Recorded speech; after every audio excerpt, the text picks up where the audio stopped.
resent, and submit. So basically, if you're being pressured to change because of behavior anyway, either you don't have that many choices really.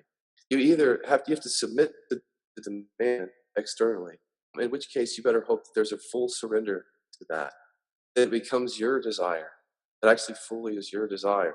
Because if it's not, then there sets up this resent. I now resent you. I'm submitting to your demand for me to change and get better. I feel the pressure. I'm submitting to that, but I know I resent you. And there's a lot of really negative with the resentment. So there's a constant push-pull about submitting and resenting. And then that person cannot really make a clear decision about what they want in their life, man, because they're so busy submitting and resenting to the external pressure. You have to relieve all that so they can get a clarity from presence, from awareness, like where they peel back the ego stuff that they downloaded. And then they can finally decide what they want. So one question we ask clients is just, what is it that you want? If you want to use drugs, then that's what you'll do. If you want to go look at these issues, that's what you'll do. But you have to get clear of what you want, and how can you when you've downloaded so much stuff from the other side that you're so busy resenting and submitting.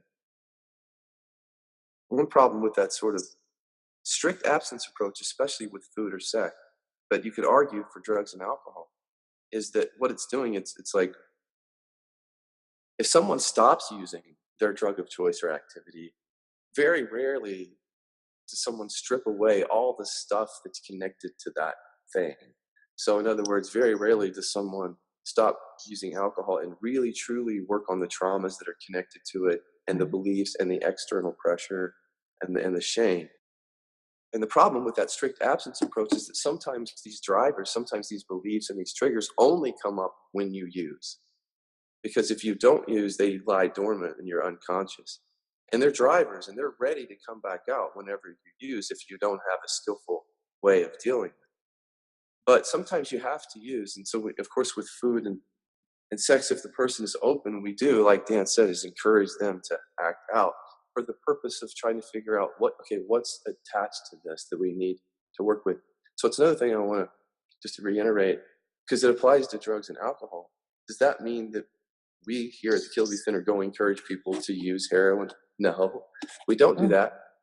We know that it's going to happen anyway because people relapsed.